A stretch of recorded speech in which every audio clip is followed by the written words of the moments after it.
Good evening, everyone. I am Arpita from the IGCP group, and it is my pleasure to welcome you all to today's session. We are honored to have with us someone very eminent and a distinguished speaker, Dr. Parsi Chiba, a highly respected name in Indian urology. He holds an impressive academic and clinical background with qualifications including MS General Surgery, FCPS, FRCS, and MNA-MS Urology. He currently serves as mentor and senior urologist at HN Reliance Foundation Hospital, Mumbai, guiding both clinical excellence and next generation of urologists. Sir has been a pioneer in percutaneous renal surgery in India, and his contributions have significantly advanced minimally invasive urological care in the country. With decades of experience, he continues to be a leading voice in promoting better awareness, early diagnosis, and holistic management of urological conditions. Today, he will be speaking on a very important topic, which is prostate health, decoding the silent spectrum from wellness to disease as we observe Prostate Health Month. We are delighted to have you, sir, with us, and now we look forward for an insightful and enriching session. Over to you. Thank you, Arpita. Thank you ever so much. It's indeed a pleasure to talk to you all on this occasion of Prostate Health Awareness Week in memory of Dr. K.K. Agarwal, a person I knew well uh, in the years past. This topic that has been chosen today is of vital importance, and I'm going to presume that you know. Uh, I'm sure you know a fair amount, but I'm going to presume that you know very little. So I'll take you right from the beginning. We know where the prostate is. You can see that it is a gland that sits at the base of the bladder, and the posterior relation of the prostate is the rectum. That's why we put a finger in the rectum to feel the posterior part of the prostate. What we don't know, or what very few people know, is the zonal anatomy, which is exceedingly important nowadays. This dark blue part is the peripheral zone, and it remains unchanged throughout our lives, excepting that when we cross the age of 50, this light blue or greenish part starts enlarging. This is called the transitional zone. It starts enlarging until it becomes so huge that it compresses this to the periphery. So that is normal physiology. We call this the old prostate, and we call this the new prostate, because this prostate starts enlarging only after the ages of 45 or 50. And by the time we see people at about 65 or 70, this light green part has become the whole prostate and compressed this dark blue to the periphery. Now, what does the prostate do in life? The most important function it has to do is to nourish the sperms.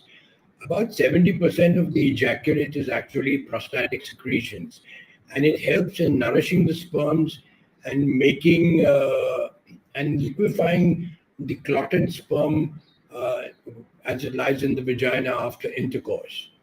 Other than that, so once the person has finished his family bearing responsibilities, there is nothing the prostate needs to do excepting bother him in passing urine. The prostate is not just like an inert potato. It has smooth muscles in it, and that's very important because it is those smooth muscles that we relax using medicines to help reduce the obstruction that the prostate can produce in later years. Now, this is the cascade I want you to see very carefully. As the prostate, this is normal bladder and prostate. As the prostate starts enlarging, what it does is it squeezes the passage and increases the resistance. As the resistance increases, obviously the bladder has to pump more. As it pumps more, the bladder becomes irritable and thicker. As it becomes irritable, frequency, urgency, and nocturia develop. So these are the first three symptoms that develop, going more frequently, etc. As that happens, what we can see is the bladder is getting thickened. Unlike our external muscles, which look good when they are thickened and large, is the bladder muscle, like all internal muscles, when they are thickened, they become weaker. So this is the detritus of hypofunction. As a result, over a period of time, the bladder will refuse to do its job, which is to empty the bladder completely. The bladder muscle will refuse to do the job, and some amount of urine will get left behind. Over a period of time, that amount of urine left behind may increase until one fine day the patient may stop passing urine altogether. Why does benign prostatic enlargement occur when testosterone is on the decline? As always happens after the age of 50, the serum testosterone is slowly showing a decline. Why does it happen? It happens because the testosterone falls gradually, but 5-alpha reductase levels remain high.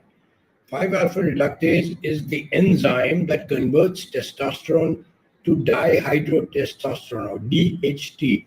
And it is this derivative of testosterone which is 5 to 10 times more potent than testosterone on the prostate. And we find that as age advances, alpha reductive activity remains well, and the prostate becomes more sensitive to DHT. As a result, it keeps growing. Also, as age advances, levels of estrogen seem to rise because of the falling testosterone.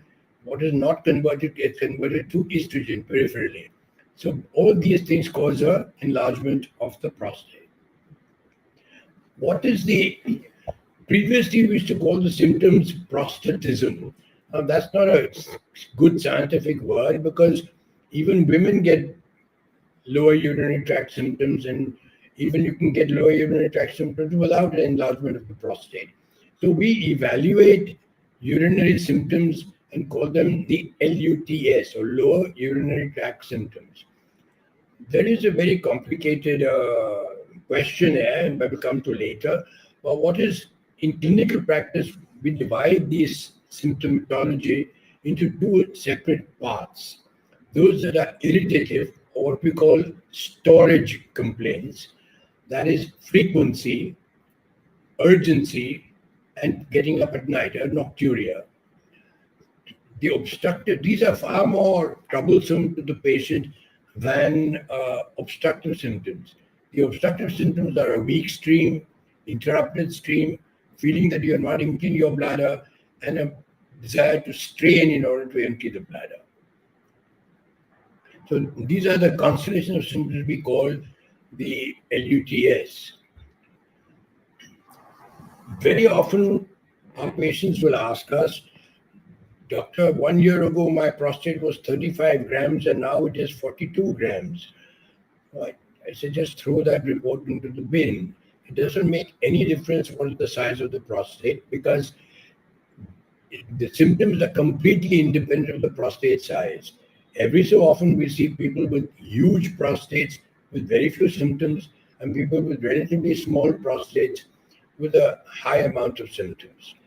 So when we do a digital examination, we don't do it to detect the size of the prostate. We do it to detect hardness, nodules, or asymmetry, which could indicate a cancer prostate. When we do sonography of the pelvis or the kidney, ureters, and bladder, we do it to check completeness of emptying when the patient voids, thickness of the bladder, which I told you is a very important parameter, median lobe projection to the bladder, which can affect the symptomatology, and finally, of course, state of kidneys, whether there are any other things like stones, etc. But we certainly don't look at the size of the prostate. So how do we work up a man who is,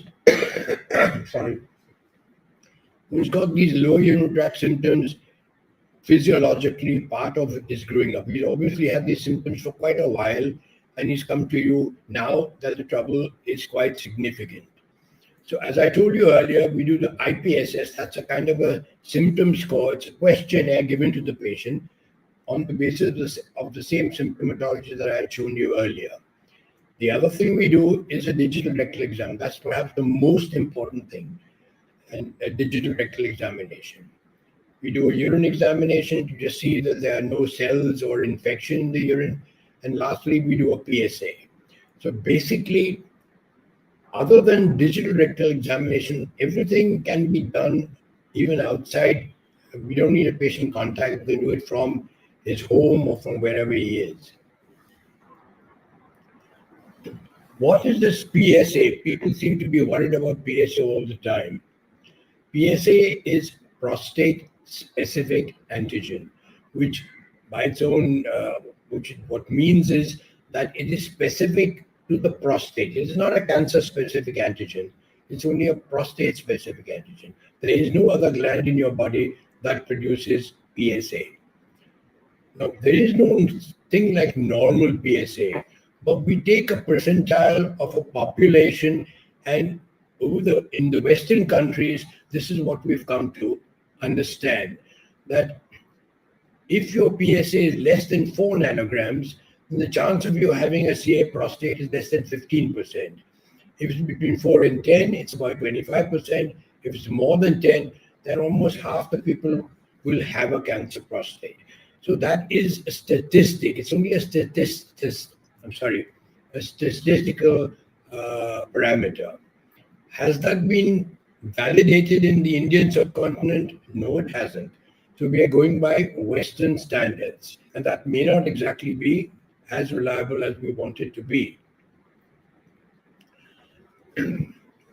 Supposing I can see a patient and his digital rectal examination is plumb normal. He has a smooth, normal feeling prostate, but his PSA is high. It's more than 4.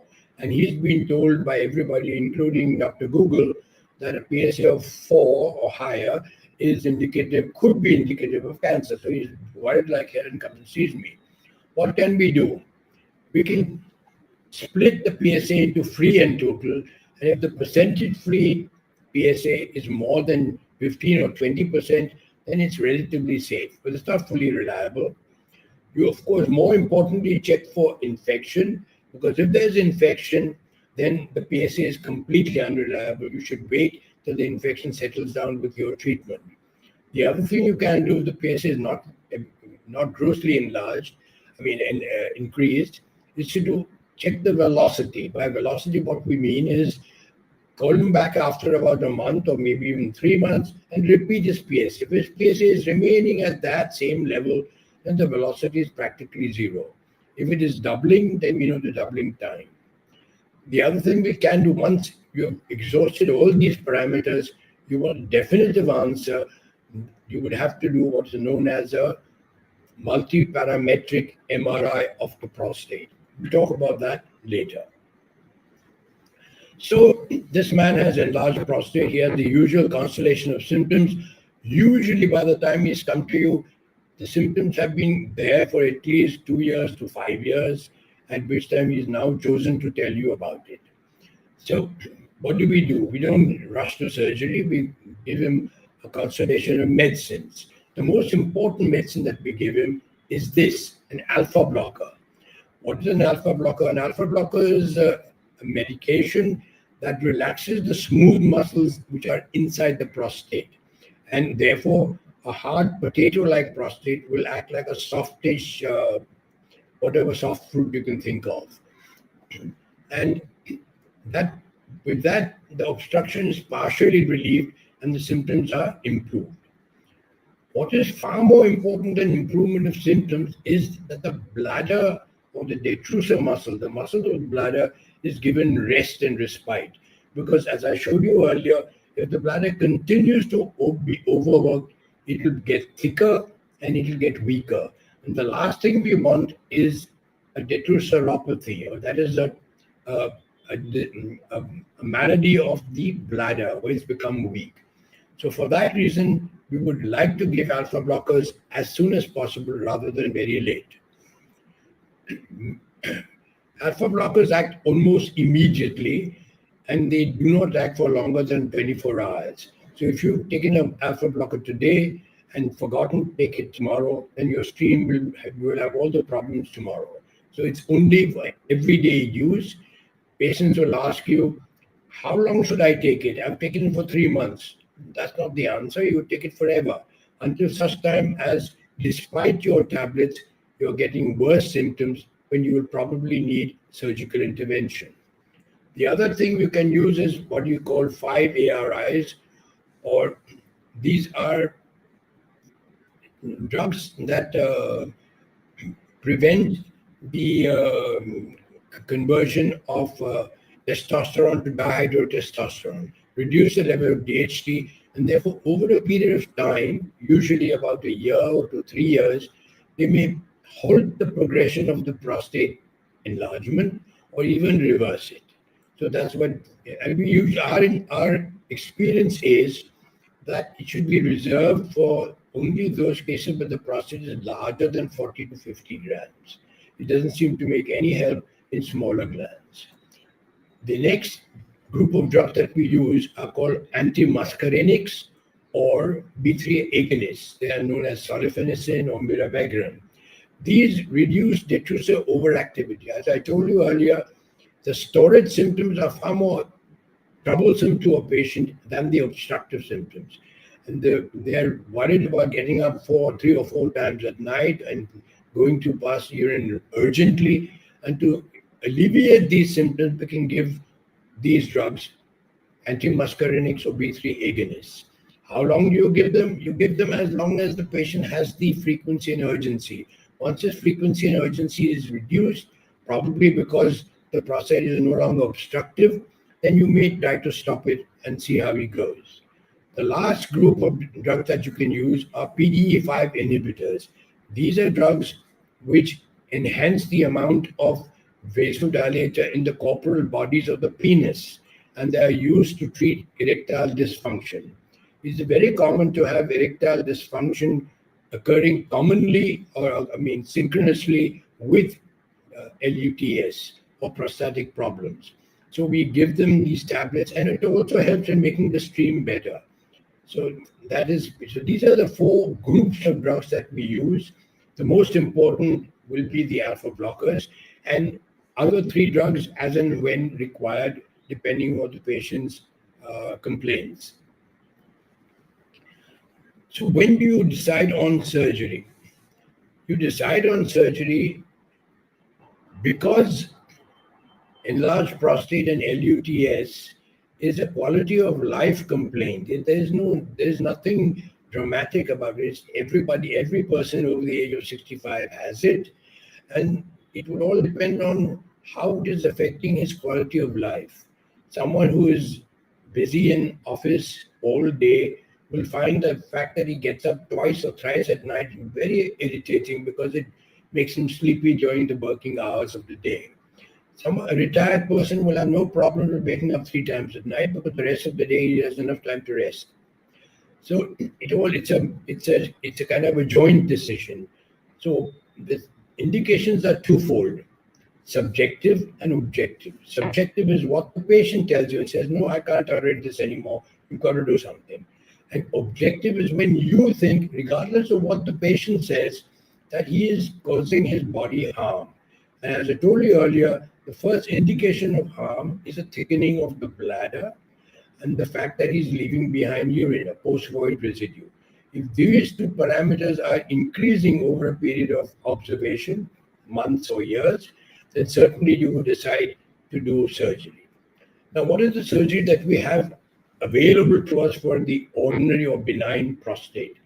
I've listed these group of these group of interventions. They are called minimally invasive surgical therapies, or MIST. And I list them because people, again, consult Google and they've heard of these things and they come and tell you, "Doc, I don't want surgery. I want a RESM. I want a Urolift." And some of them tell you, "No, I want PAE, which is prostatic artery embolization." So for that reason, I need to tell you about these.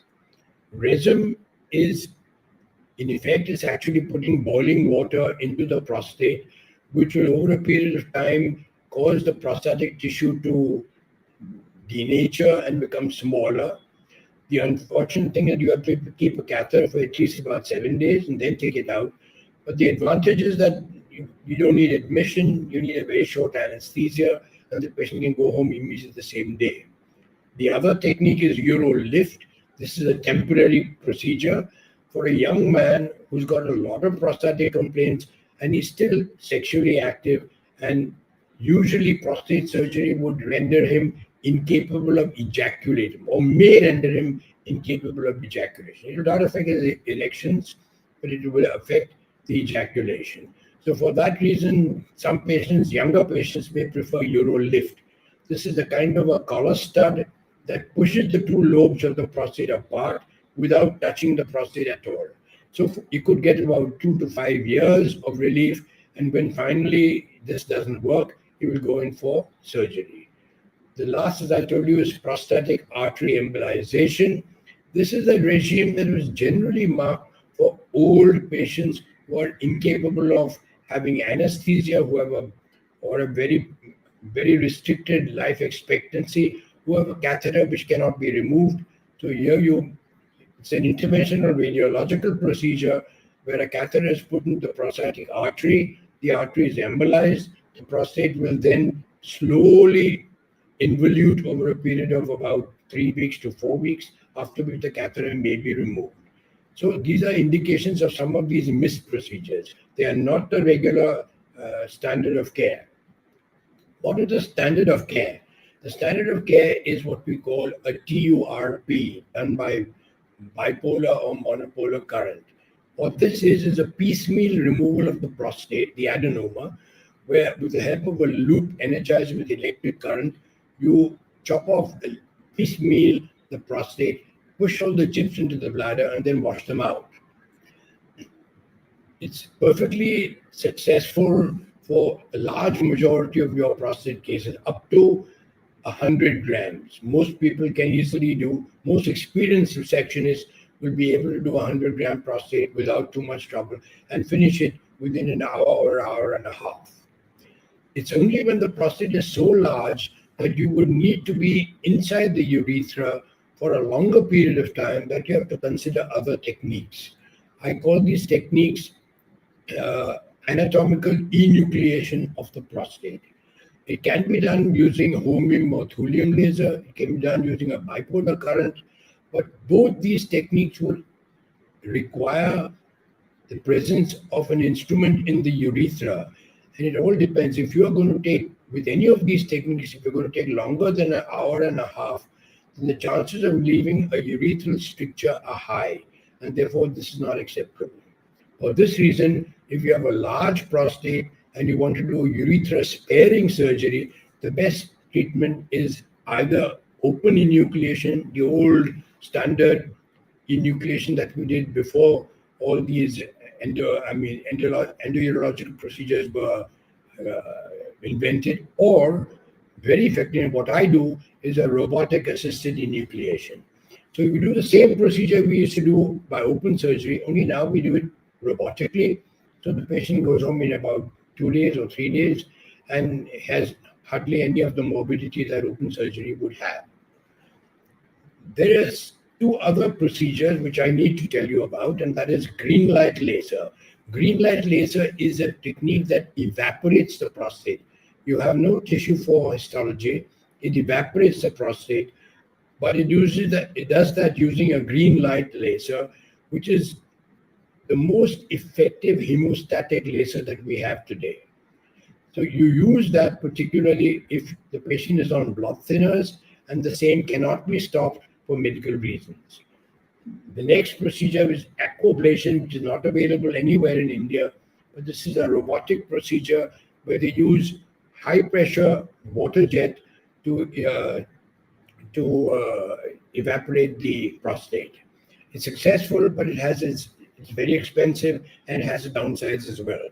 So basically, our mainstay of treatment is TUR or anatomical enucleation, provided you can do that within a period of 1.5 hours. Otherwise, open or robotic prostatectomy. This summarizes what I've said already. TURP is your mainstay of treatment for most glands. If you have a gland which is very large, you may either do bipolar or laser anatomical enucleation, or if you have a person who's on blood thinners and that cannot be stopped, you do laser enucleation. or robotic simple prostatectomy if the prostate is very large, like 150, 140 grams. So I'm sorry I'm telling you this all over again. So moderate gland TURP, small gland TUIP. You make small glands don't do well with removal. They do better by just incising it, because by removal you need more fibrosis and they get more problems later on. Large gland enucleation, robotic assisted prostatectomy, or open prostatectomy. If the patient is on blood thinners, green light, and if the patient is unfit for any anesthesia, prostatic artery embolization. I guess that gives you a pretty good, concise plan of what you do for benign prostatic enlargement. Now we come to the all-important topic that most people are very concerned about, and that is a prostate cancer. As I showed you earlier, the BPH will replace the entire prostate, and it will drive the normal. Can you see my cursor? I don't know if you can, but it will drive the peripheral zone to a very thin rim at the periphery. It is from this thin rim that prostatic cancers arise. As I told you earlier, it's from the old prostate, not from the new prostate. New prostate gives rise to benign enlargement.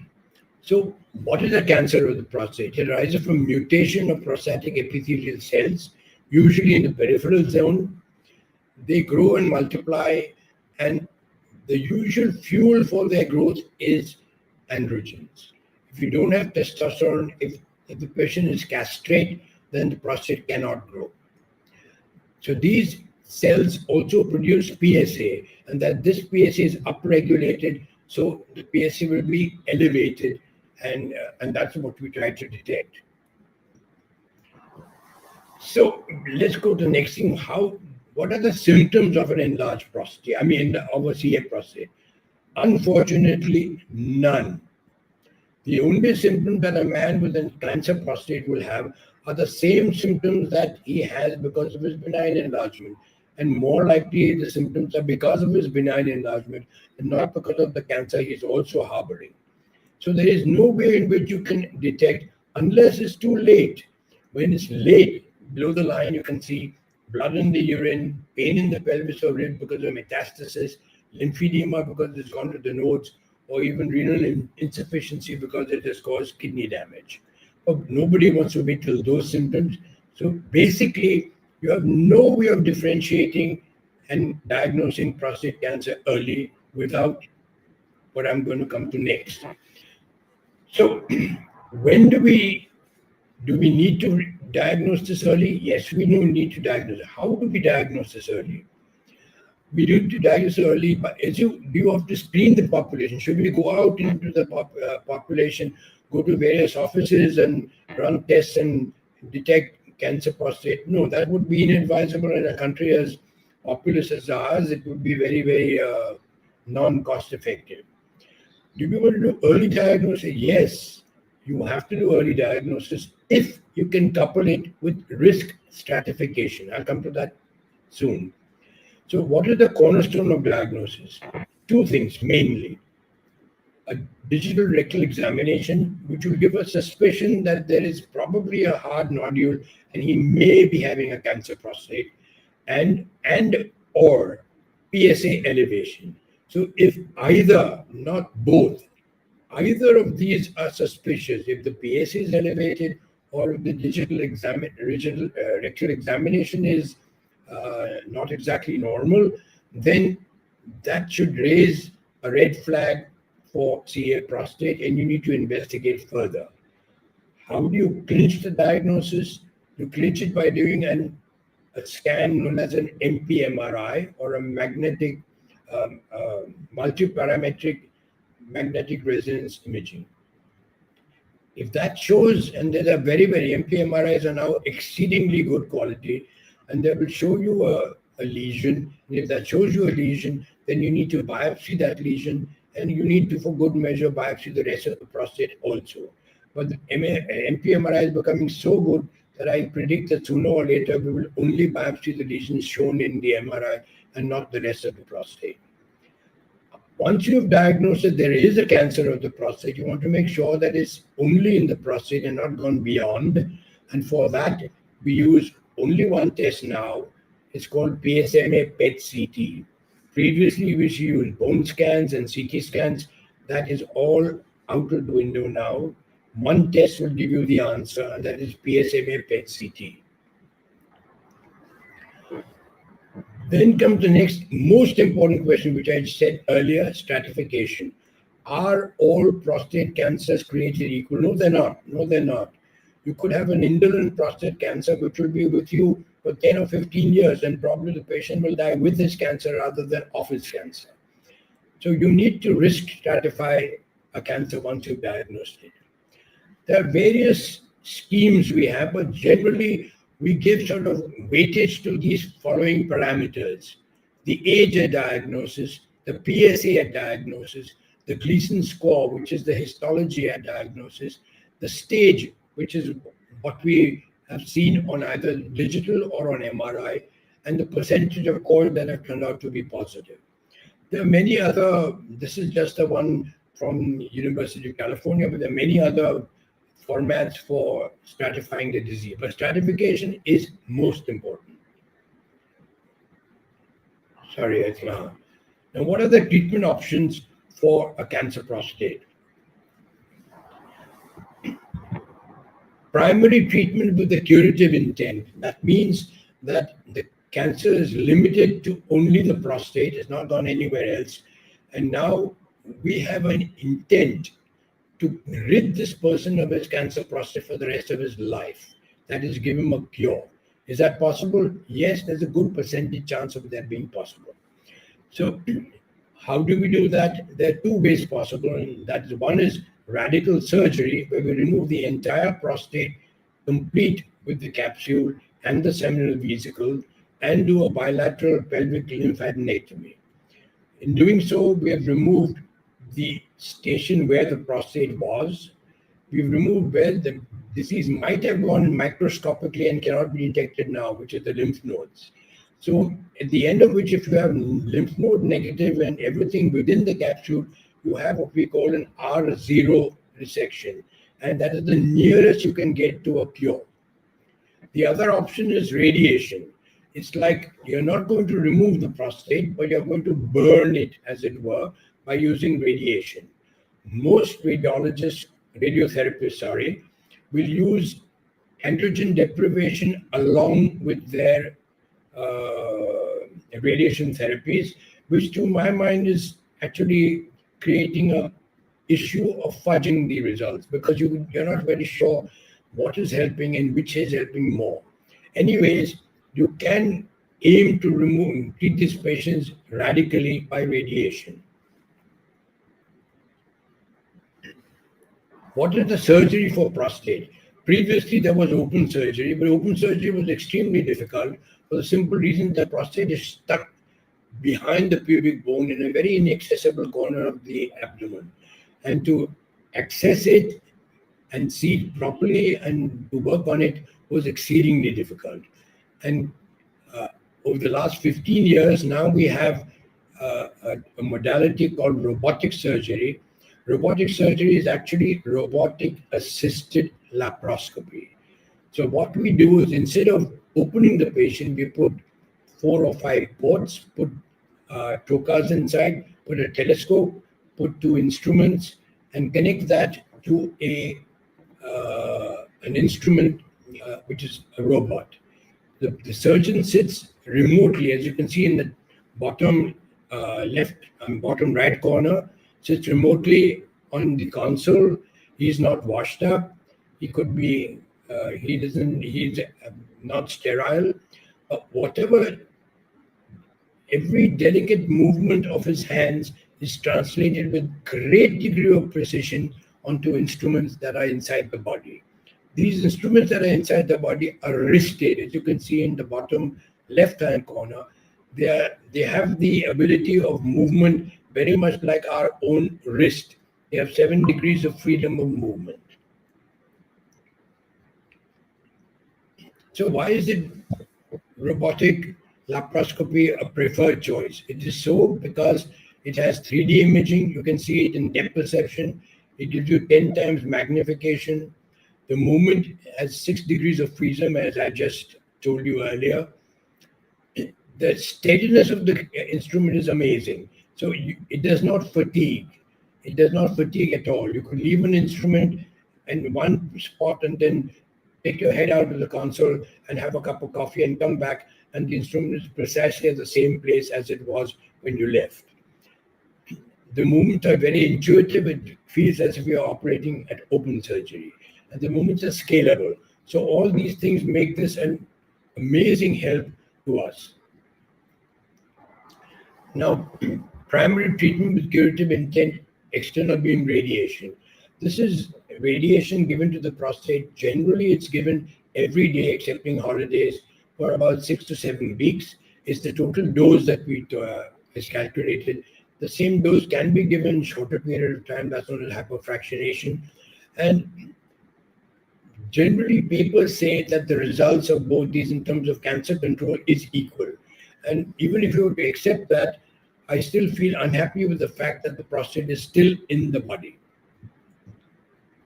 How do we know that after doing what we think is curative intent, has the disease come back? It's known as biochemical recurrence. So what you do is you estimate the PSA regularly, every 3 months in the first year, and then at various periods. And if the PSA after surgery has gone up to more than 0.2, you consider it a biochemical recurrence, and you can do a PSMA scan to see where exactly the recurrence is and start treating the patient. In radiation, the PSA then does not ever come down to near zero. So you have to use different parameters. You have to do 2 consecutive PSAs, which are double of what they were at the lowest that you had observed. And that can delay diagnosis of biochemical recurrence. Anyway, recurrence can occur with both. If recurrence occurs with surgery, you can resort to radiation and radiate that area, provided it's in that area. But if recurrence occurs after radiation, what will be indicated is removal of the prostate, which can be done, but is always more difficult and more prone to have morbidity after radiation. So the measure of our success is usually on these 3 criteria: cancer control, urinary continence, and sexual function. And we gauge these. Cancer control is, of course, most important because you're doing the surgery for cancer control. But you want to have the best possible urinary continence results. And generally, even with open surgery, as with radiation, urinary continence is usually the case after about 3 to 6 months, and certainly after a year.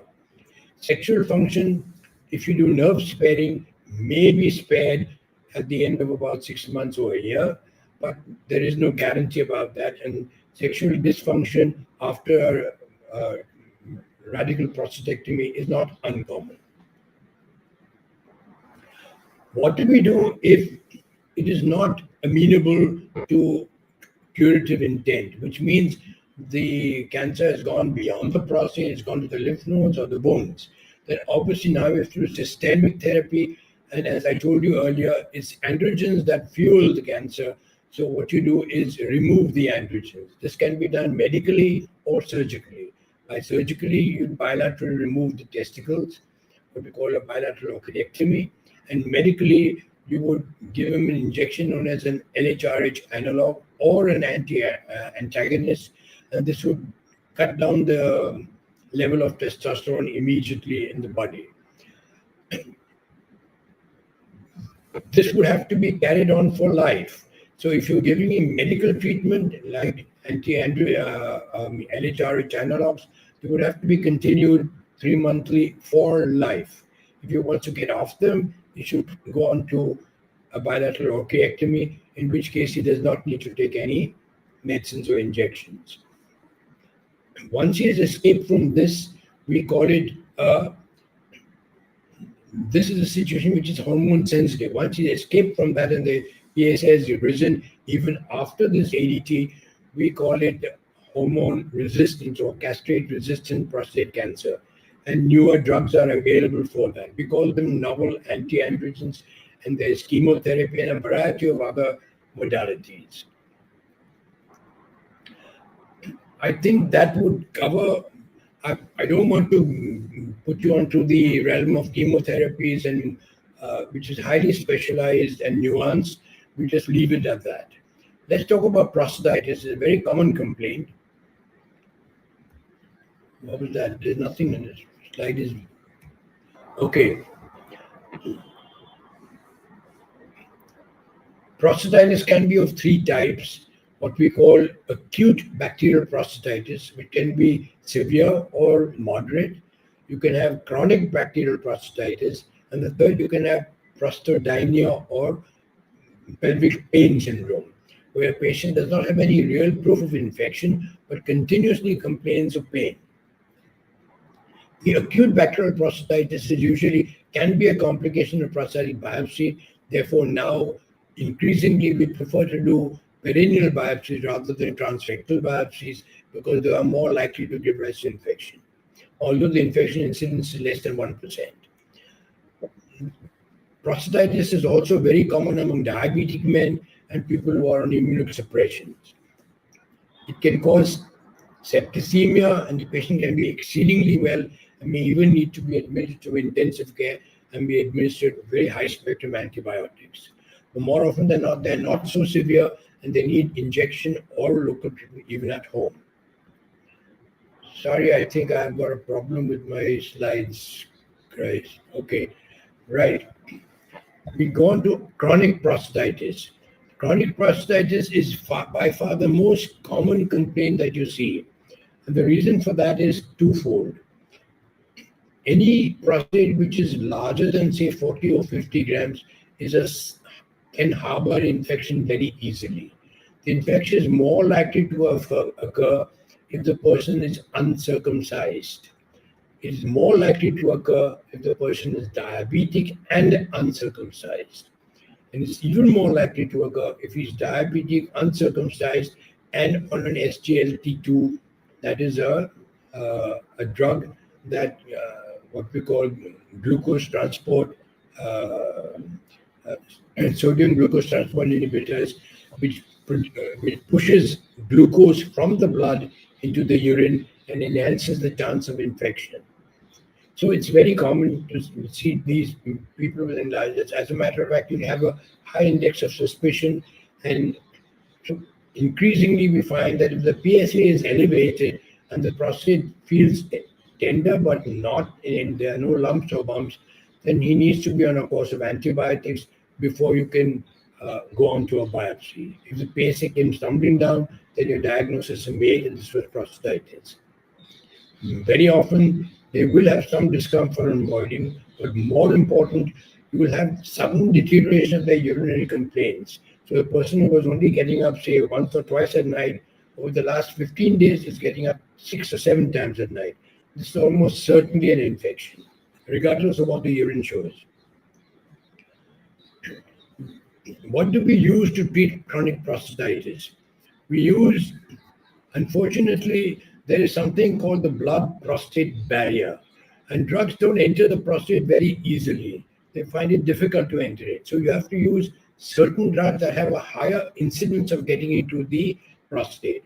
And these are 3 of them: fluoxetilins, tetracycline like doxycycline, and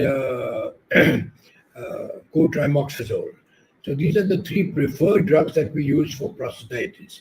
The other thing is that dose has to be higher, and you can't, unlike in women where we treat infection for 4 or 5 days or even less, the course of treatment here has to be at least 20 days or longer. Repeat treatments are often required, and sometimes, despite treatment, they will come back repeatedly with infection. Sorry about these slides. I mean, somehow something has happened with the projection. The last is prostodinia CPPS, and that is pain in the prostate. This often happens because repeated attacks of prostatitis over a period of 5 to 6 or 7 years sort of sets the pain axis in a different area. And now the perception of pain is far more important than whether there is or not infection. They perceive pain even there's no infection. So we call this chronic pelvic pain syndrome or prostatidynia, which means the painful prostate. The treatment for this is very, very frustrating because there is no infection, so you can't treat it with any antibiotic. And you generally use a variety of medications, which is very, very empirical and not proven. I think I've covered most of the things I wanted to cover. So thank you very much for your patient hearing. We'll go on to Q&A if there are any. Thank you.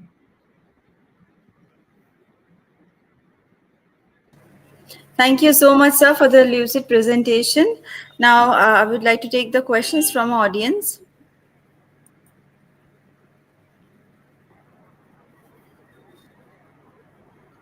So the first question is, how do you decide between active surveillance, medical management, and surgical intervention in borderline or early stage prostate conditions? Very, very good question. Now, I did not go into the Gleason score, which is the present rate of staging prostate cancers, which will soon be replaced because this is an archaic system of grading the prostate. We have a system called the Gleason score, which is got two numbers. One is a number which is the prevalent pattern in the prostate, and the second number is a number that is the worst pattern in the prostate. So if you have 3 plus 3, that means it's very innocuous generally and in the worst case. These are 3 plus 3 equals 6 is a practically very low risk CA prostate, and most people would keep them under active surveillance and do no treatment. When treatment is offered, it's usually at the insistence of the patient because the patient doesn't want the sword of Damocles hanging over his head with this diagnosis of cancer. When you have intermediate stages like 3 plus 4 or 4 plus 3, then it becomes a little dicey on what one should do. Low-grade cancer like 3 plus 4, 4 plus 3 of course needs treatment, and the treatment which usually will be either the two modalities I described to you. In the case of 3 plus 4, increasingly some centers are using what we call focal treatment. Focal treatment is using high intensity focused ultrasound to burn that area of the prostate which is considered to be harboring the nodule. Is it successful? Yes, it is. We did work on HIFU more than 10 or 12 years ago at Just Look Hospital. And we had reasonably good results, but there were cases that escaped and required surgery later on. So as a result, at that time, we abandoned the HIFU. HIFU has now come back with increase. There is a hospital in Bombay that offers it. I'm sure there will be hospitals in the other metropolises that offer the same treatment. Is it successful? Too early to tell. Too early to tell because Compact has made its resurgence only recently. The country that has good experience in this is Britain, but again, I'm not convinced. So that's about surveillance. Next question, please. Yes, sir. The next question is, just a minute, sir. So, from your experience, what lifestyle modification have proven most effective in reducing the risk or progression of prostate disease? Do you say prostate disease? Do you say prostate cancer? What did you mean? Prostate disease is frankly nothing. If at all, there are some nutraceuticals that may be of helpful, and that is zinc. Just on the basis that you find that prostatic ejaculate has about a 40 times increased concentration of zinc. And therefore, one presumes that if you have a higher amount of zinc in your diet, it is helpful for antioxidants, and zinc are both considered as good nutraceuticals or food items. What is zinc available in diet? Melon seeds, pumpkin seeds. these are high in zinc. Is there anything else? All cruciferous vegetables are high in antioxidants. All fruits with dark colored vegetables are also high in antioxidants, and they are all considered good things for an enlarged prostate. What is good for a CA prostate? Frankly, nothing. The only thing you can do is genetic testing in those who are more prone. So, if you have a history of a father or an uncle, or both a father and an uncle who have had cancer prostate, then you are in the high risk group. And for you, you should do a genetic profile and look for certain genetic markers that are there, increasingly proven to be of some assistance. But this is still a very early field and is increasing. And I suspect that biopsies later on will not have Gleason scores, they'll have a genetic profiling of the cancer. Right, sir. Thank you so much. One last query is there. What are the key points patients should be counseled on when discussing prostate health, especially those with a family history or high risk profile? I just told you the high risk profile patients should be treated with kid gloves. In the West, it is the African American population which is high incidence of cancer prostate.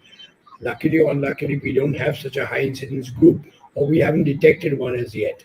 But if you have a family history of cancer prostate, then you do need to take it seriously, and PSA testing should be done at least annually. At least annually, and uh, uh, biopsy should be done, you know, with lesser degree of reluctance than you would do in other patients. Right, sir. Thank you, sir. Thank you so much for answering all the queries. And I'm very sure those who have attended this session have been benefited with this. So, with that note, sir, I would like to conclude our session today. Thank you so much, sir, once again for your time and for sharing your knowledge. Thank you. Thank you. Thank you very much. Thank you, sir.